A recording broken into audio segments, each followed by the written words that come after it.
మళ్ళీ అడుగుతున్నా, నీకు ఉద్యోగం కావాలంటే కంపెనీ వాళ్ళు ఇస్తున్నారా, కంపెనీ ఓనర్స్ ఇస్తున్నారా, హెచ్ఆర్ ఇస్తున్నారా, లేకపోతే టీమ్ లీడర్ ఇస్తున్నారా, ఇంటర్వ్యూ చేసే వాళ్ళు ఇస్తున్నారా, లేకపోతే వాస్తవంగా నీ ఉద్యోగం దేవుడు ఇస్తున్నాడా?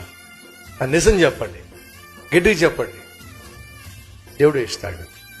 సో ఇప్పుడు నువ్వు కాకపట్టాల్సింది ఎవరిని? అడగాల్సింది ఎవరిని? బ్రతిమలాడాల్సింది ఎవరిని? బిక్కుమొహం పెట్టాల్సింది ఎవరి ముందు? ఆయన ముందుకెళ్ళి బిక్కుమొహం పెట్టి, కష్టం దయచేసి నాకు ఏమనుకోకుండా మీరే జాబ్ ఇవ్వాలి. జ్ఞాపకం పెట్టుకోండి, రాత్రి నువ్వు ప్రభు దగ్గరకు వెళ్ళి ఆ బిక్కుమొహం ఏదో ప్రభు ముందు పెట్టి, ప్రభు నువ్వు కాకపోతే నాకు ఎవరు జాబ్ ఇస్తారు ప్రభు? సరే ఇస్తాను వెళ్ళు అని నా ప్రభువు చెప్పాడు అని అంటే ఇచ్చి తీరతాడో. అర్థం చేసుకోవాల్సింది ఏమిటంటే, వాస్తవంగా జవాబిచ్చేది ఎవరు?